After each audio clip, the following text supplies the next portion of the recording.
नमस्कार साथियों, जय भीम। साथियों, भारत के इतिहास में ऐसा पहली बार हुआ है कि कोई भी प्रत्याशी इलेक्शन लड़े और इलेक्शन लड़ने के बाद वोटिंग खुलने से पहले वो अपनी हार स्वीकार कर ले। साथियों, ये घटना हमारे फिरोजाबाद जिला उत्तर प्रदेश की है। साथियों, उत्तर प्रदेश के अंदर जो फिरोजाबाद जिला के प्रत्याशी बहुजन समाज पार्टी से जिन्होंने चुनाव चिन्ह जिसका हाथी था, जिन्होंने बहुजन समाज पार्टी की तरफ से टिकट ली थी, उन प्रत्याशी ने अपनी हार स्वीकार कर ली। आइए देखते हैं उनके जुबानी भाषण, उनकी जुबान से निकले हुए शब्द क्या कहते हैं वो। मैं चौधरी बशीर फिरोजाबाद लोकसभा से प्रत्याशी था बहुजन समाज पार्टी के टिकट पर, लेकिन बड़े अफसोस के साथ मुझे ये कहना पड़ रहा है कि फिरोजाबाद के मुस्लिम समाज के लोगों को मैंने जहां तक हो सकता था मेहनत करके समझाने की बहुत कोशिश की कि बहुजन समाज पार्टी का जो बेस वोट है वो हमारे साथ है। इस बार अगर आप लोग मेरा साथ दे देंगे तो आपके बीच से एक एमपी हो जाएगा।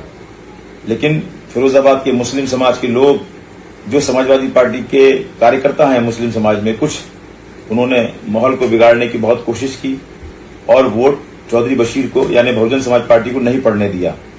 तो मुझे अफसोस इस बात का है, बड़े अफसोस के साथ कहना पड़ रहा है कि ऐसा मौका दोबारा आप लोगों को कई सालों तक नहीं मिलने वाला। बहुत पछताना पड़ेगा आपको, क्योंकि गोल्डन चांस आपके हाथ में था, आपने खो दिया और आपने ये साबित कर दिया कि फिरोजाबाद का मुसलमान वाकई सैफई परिवार का गुलाम है। ये साबित हो गया इस बात से कि फिरोजाबाद का मुसलमान सैफई परिवार का गुलाम है और उसको गुलामी की आदत पड़ चुकी है, इसलिए वो उभर नहीं पा रहा है, वहां से सैफई परिवार से निकल ही नहीं पा रहा है। अरे, बहुजन समाज पार्टी का बेस वोट आपके साथ था, अगर आप लोग दिल से मन से साथ दे देते तो आज सूरत कुछ और होती चुनाव की। बड़ा अफसोस है मुझे मुस्लिम समाज की इस हरकत पर कि उन्होंने मुझे वोट न देकर ये साबित कर दिया कि वो अल्लाह से नहीं डरते बल्कि सैफई परिवार से डरते हैं और सैफई परिवार के ही गुलाम है और गुलामी करते रहेंगे ये जिंदगी भर। और कुछ हासिल होने वाला नहीं है, फिरोजाबाद के मुसलमानों को कुछ भी हासिल होने वाला नहीं है, चाहे कितनी गुलामी कर लेना। अब ये चुनाव के जब रिजल्ट आ जाए जून में, 4 जून को जो रिजल्ट आएंगे, उसके बाद फिरोजाबाद के मुसलमानों को इस बात का एहसास होगा कि उन्होंने क्या खोया और क्या पाया।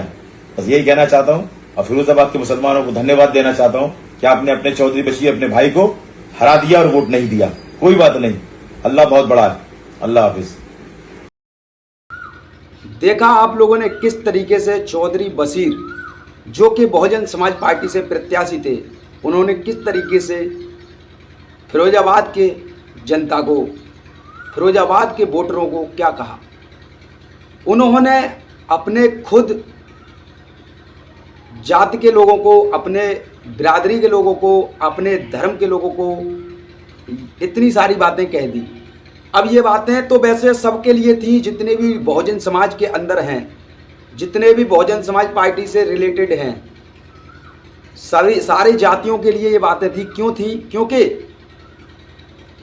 कोई भी इंसान अगर बोलता है तो वो अपने को ही बोल सकता है, सामने वाले को नहीं। लेकिन मैं आपसे बोलता हूँ, क्या आप लोगों ने अपना अमूल्य वोट दूसरे के कहने पर डालकर क्या हासिल कर लिया? आप लोगों ने चंद्रशेखर भाई जी का भाषण नहीं सुना था? आप लोगों ने चंद्रशेखर भाई जी का इशारा नहीं समझ पाया? चंद्रशेखर भाई ने अपने खुले शब्दों में ये कहा था कि मैंने तो सिर्फ एक सीट पर इलेक्शन लड़ा है, बाकी सारी सीटें बहन कुमारी मायावती जी के लिए छोड़ रखी हैं। अरे, इशारे में उन्होंने इतनी बड़ी बातें कह दी, लेकिन आप लोगों को जरा सा भी फर्क नहीं पड़ा, जरा सा भी। आप लोगों ने अपने मसीहा की ही बात नहीं मानी, भीम आर्मी के चीफ चंद्रशेखर आज़ाद जी की भी नहीं बात मानी, आप लोगों ने आज़ाद समाज पार्टी के राष्ट्रीय अध्यक्ष चंद्रशेखर भाई की बात नहीं मानी। आप इस तरीके से आप लोगों ने दूसरे का वोट भी कन्वर्ट करवाया। अब आप लोग को एक बात बता दूं, आप लोगों ने ये सब करवाया है, अब आप लोगों को भी कभी टिकट अगर चंद्रशेखर भाई की पार्टी से मिलेगी तो क्या हम लोग आपको वोट दे देंगे? क्या हम आपको वोट दे देंगे? अरे भाई, अब जब जरूरत थी हाथी में वोट देने की तब आप लोगों ने साइकिल में डलवाया, और जब आप लोगों को जरूरत होगी केतली में वोट डलवाने की तब हम साइकिल में डलवाएंगे। ठीक है, जब आप लोग कहेंगे कि अब भाई केतली में वोट डालो, चंद्रशेखर भाई ने प्रत्याशी उतार दिया है यहाँ फिरोजाबाद जिला से, तब हम उसमें साइकिल में वोट डलवाएंगे। तब देखते हैं तुम कितने दूध के दुल्हे हो और कितने 30 मार का बनते हो। तब हम पूरे गांव का वोट वह साइकिल में वोट डलवाएंगे, तब तुम 30 मार का, तुम्हारी 30 मार का गिरी निकाल देते हैं। जो तुम बैठे हो ना यहाँ पे गद्दी घेर कर, सालो तुमको बोलना तलक नहीं आता, और तुम यहाँ पर फिरोजाबाद के अंदर इतने ऊंचे ऊंचे पद लेकर बैठे हो, इतने ऊंचे ऊंचे कुर्सियां, पदों की कुर्सियां घेर कर बैठे हो, तुम्हें बोलना तलक नहीं आता। 10-10 घंटे तक तुम सोशल मीडिया पे बने रहते हो, तुम्हें बोलना तलक नहीं आता, और तुम इतने ऊंचे ऊंचे इतने बड़े बड़े पद लेकर बैठे हो। अबे इससे बढ़िया तो इस्तीफा दे देना चाहिए तुम लोगों को, इस्तीफा दे देना चाहिए। हाँ भाई, टुकुर टुकुर मत देखो, यूं आके फाड़ फाड़ के मत देखो, तुम लोगों को इस्तीफा दे देना चाहिए। तुमसे ही कह रहे हैं, इस्तीफा दे दो, खत्म करो कहानी यार। तुम लोगों के बस की नहीं है यार। तुम लोग यार क्या कर रहे हो, क्या करवा रहे हो यार। अपने समाज के होकर अपने समाज को ही टारगेट करते हो, अपने समाज के होकर अपने समाज की ही धज्जियां उड़ाते हो। अरे यार एक बार देख तो लेते, बहन कुमारी मायावती जी ने कितना तुम्हारे लिए संघर्ष किया था। एक बार समझ तो जाते वोट डालने से पहले। अरे चंद्रशेखर भाई जी का अगर कोई प्रत्याशी खड़ा होता तो हम चंद्रशेखर भाई जी को वोट दे देते, लेकिन उन्होंने कोई प्रत्याशी नहीं उतारा था, तो इसका मतलब ये थोड़ी है अपना वोट किसी दूसरे के कहने पर, किसी दूसरे ने पैसे दे दिए तो उनके कहने पर उन्हें वोट दे दो, पूरे बस्ती का वोट डलवा दो। अबे शर्म आनी चाहिए तुम जैसे नालायक निकम्मों पर।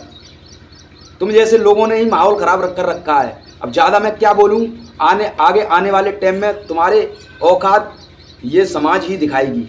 टिकट तो लोगे ना तुम, तभी बताऊंगा। लोगे आजाद समाज पार्टी से टिकट और लड़ोगे, इलेक्शन लड़ोगे ना, लड़ोगे तभी तुम्हारे दांत खट्टे कराऊंगा मैं, ठीक है। बात मेरी थोड़ी कड़वी लगी होगी लेकिन सत्य है। अरे एक बार वोट डालने से पहले देख लेते बाबा साहब ने कितना संघर्ष किया था। इस वोट डालने के लिए बाबा साहब ने कितनी लड़ाइयाँ लड़ी होंगी। इस वोट डालने का अधिकार दिलाने के लिए, तुम्हें जो अधिकार दिलाया, उन्होंने कितना संघर्ष, कितना दुख दर्द सहा होगा। उन्होंने दिन रात एक कर दी होगी, उन्होंने आंसुओं की अपनी बौछार बहा दी होंगी। रात में जब वो अकेले बैठते होंगे तब वो रोते होंगे कि देखो मैं जिस समाज के लिए कर रहा हूँ वही समाज एक दूसरे की टांग खींचेगा।